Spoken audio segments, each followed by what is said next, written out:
We are discussing violence, Paul's drunken outbursts where he destroyed furnishings and frightened his children, secret homosexual relationships that almost ended their hardcore, bedroom roleplay and marriage that strained every possible limit. However, that is only the start. This individual is an awful father to the extent that he essentially murdered his own son, and Noah's wife with Alzheimer's has finally revealed details that would help you see Paul Newman as the true monster. Imagine this. Ohio is in 1925, and a newborn is born into what appears to be a wonderful family in the middle. His father has his mother attends church. Everything appears to be typical. However, within that house, everything is going to be complete agony. Just one day. The father of Paul Newman was a violent alcoholic who tormented his family like a crazy person. Paul, the little one, would hide when his father got home, behind his bed. Being aware that furniture will soon fly and the beginning of screams was imminent, Arthur Newman wasn't merely severe, he was cruel in ways that caused Paul's brain to malfunction for him. He would force his glasses and totables, shout that Paul had no value, and inform his son that he would never be able to. Would you be able to hear that? Trash every day when you were a child. Paul's father essentially taught him to despise himself, and that loathing of oneself would destroy everything Paul has ever touched, even his own kids. Though the psychological harm was so great that even after Paul became the most popular film American celebrity, he continued to hear his father's voice calling him worthless. He would place themselves before mirrors and he detested what he saw, so he smashed them. At upscale Hollywood events, while Paul would drink while everyone applauded him and murmur that he wasn't worthy of. His psyche was poisoned by his father, therefore he believed that success was a falsehood that was broadcasting to the world. Following a high, Paul attempted to get out of his terrible upbringing by turning into amp. He married a lovely woman in 1949, known as Jackie Witt, who provided him with 3 lovely kids. For several years, Paul might be able to construct he never had a pleasant family when he was growing up. Jackie supported his aspirations and helped his acting career, which was floundering. Their children loved him. At last, life was. However, in 1953, Paul backstaged with Joanne Woodward at Theater, and they met for the first time, explosive in every manner imaginable. They couldn't tolerate one another. Joan believed Paul to be uninteresting and phony, while she was noisy and annoying too. Paul, they get into yelling altercations that ended everyone is uneasy around them. No one could have anticipated that these two individuals who were hostile to one another would quickly develop an obsession with one another in the most heinous manner imaginable. When they were compelled to collaborate on a film, 1957, something twisted took place. The animosity transferred into a fear-inducing lust. Both of them. Paul remained wed. Tojaki has 3 children living at home, but Heckle didn't help but be drawn to Joanne. They began a covert relationship that was carried out in budget hotels and secret places where Paul's wife and kids at home. I waited for him without knowing in the worst way. Daddy was betraying them. In the most practical manner. The relationship continued 4 years, shattering Paul from the inside out. He enjoyed the thrill of skulking around. He detested himself for his relationship with Joanne. Ruining his first family. Jackie discovered the truth at last and was heartbroken. The female supporter Paul had children as a result of his dreams. It has trashed so he could pursue his fixation on Joanne. Paul Jackie was divorced in 1958 to wed his, but he was consumed by guilt forever. The wedding ought to have been. Paul was drowning in shame, but he was thrilled over his first family's treatment of him. He began drinking to dull the agony heavily, and the really horror begins at that point. The show started. Paul Newman was transformed by alcohol. From the beloved American to a violent creature that frightened his new family, similar to how his father had scared him. The abuse cycle was reoccurring. Paul couldn't stop it because he was too weak. When after drinking, Paul lost his identity, Joanne characterized these incidents as sliving hell. When Paul would shout, his voice was gone. Walls had holes punched in them. Fling furnishings across rooms. Ashley's kids fled in fear. The individual as a movie star. America at originally a furious alcoholic who made his family's life as a misery. Paul would awaken. Woke up the following morning with no recollection of his aggression. However, his spouse and children recalling every awful moment. The nightmare continued for years. Paul would pledge to abstain from alcohol and maintain sobriety for a few weeks before resuming the dangerous trend. His kids strained to see the warning indicators and would go into hiding when Daddy began. Joanne was always afraid, without knowing when her beautiful spouse will all become a shouting madman who could cause harm to others. At last, Jonah reached her limit. Early on in the 1960s, she made the last-ditch choice in order to protect herself and the kids by fleeing to Switzerland. She packed up everything and abruptly departed, declining to take Paul's calls. 6 months later, she continued, total quiet as Paul collapsed on an emotional level. Paul was completely demolished by the abandonment of Joanne. He took a plane to Switzerland and stood for nights. Resembled a psychotic stalker outside her hotel, knocking on the door, pleading with her to speak with him. When she refused to respond, he would sob as he collapsed on the stairs. Like a baby, very embarrassing himself in public. The legendary Paul Newman was reduced to a pitiful drunken plea. For slivers of the woman's attention, his violence had drove them away. Paul was compelled to confront the split reality in a manner he had never experienced before. He knew that drinking was ruining everything that was important to him, and if he would lose Joanne if he didn't get clean forever. The cessation procedure but Paul's fixation on Joni given him the fortitude to persevere. Detox and make a commitment to abstinence. When Joanne eventually consented to return, Paul had very stringent guidelines to go with him or she would abandon him forever.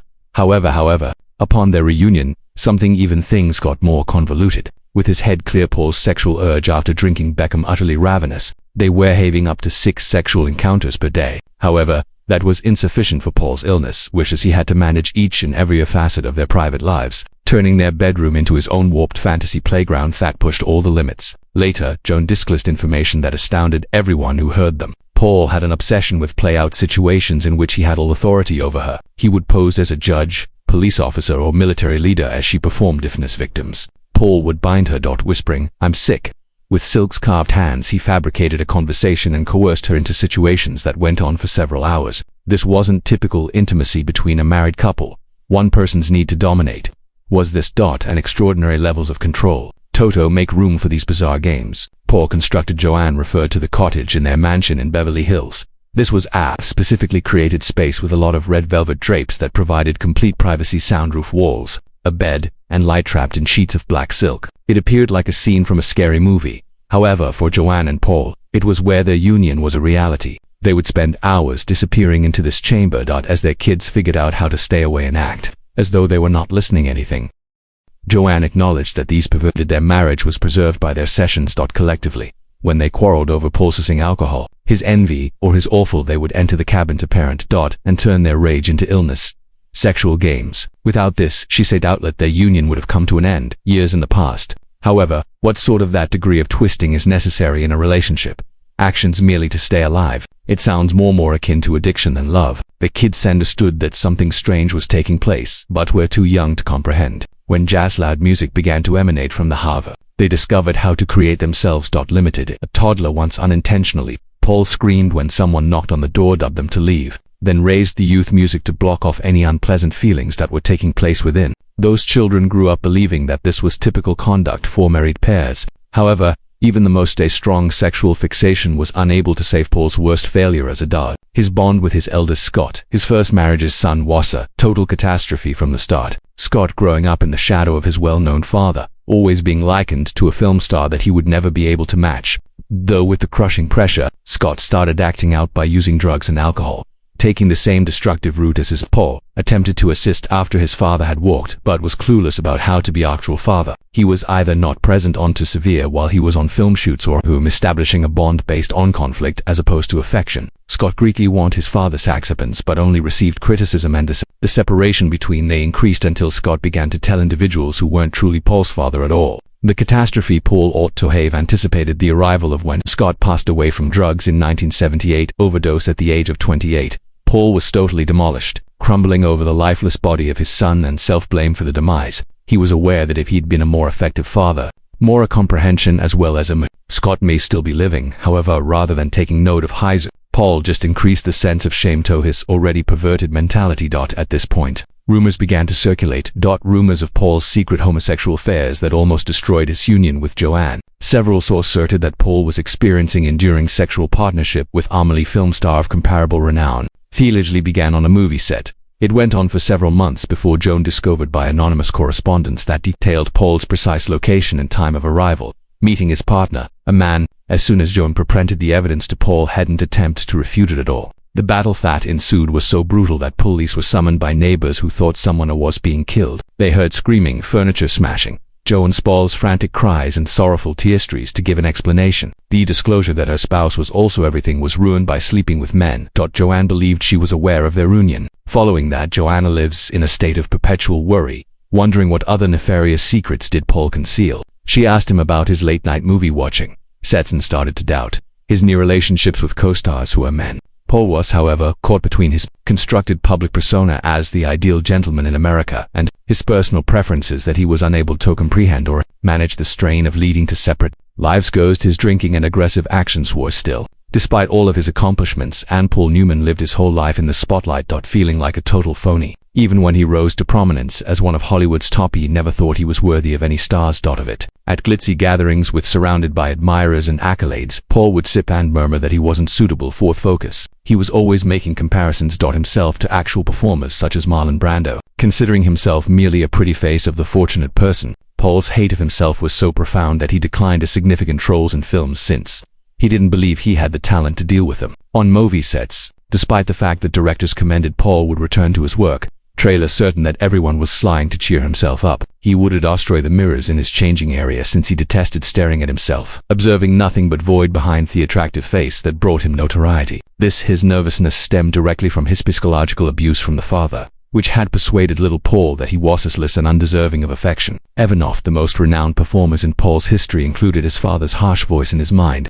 always anticipating revealed to be fraudulent. He stated in his private diaries in which he felt a Strosthoft scarecrow, Javerian, but ultimately going to believe. That was the twisted irony. In fact, Paul's suffering and insecurity made him a better actor. His performances had genuine feelings since they originated from real pain, connected audience with his fictional characters since they felt actual battle below. However, Paul was unable to recognize this connection. He only sensed the disdain of his father and the conviction that he was deceiving the world about his true nature. Paul resembled his connection to Johnny grew considerably more acute and complex when he wasn't fighting his own demons. Paul's secret affairs or alcohol use could be extremely affectionate and loving. He would continually caress Joanne, holding her hand while eating, encircling his arms when she was cooking, and discovering numerous methods to demonstrate physicality all day long. Their kids recalled these instances of affection as evidence that their parents truly have a deep affection for one another. In spite of everything, the altercations and strangeness, they observed worst arguments and times of icy quiet. However, they also noticed that since a relationship and dedication that despite being mistreated for decades, addiction as well as treachery, it wasn't a wholesome partnership by any standard. Yet it was authentic in ways that the majority of Hollywood marriages ended in divorce.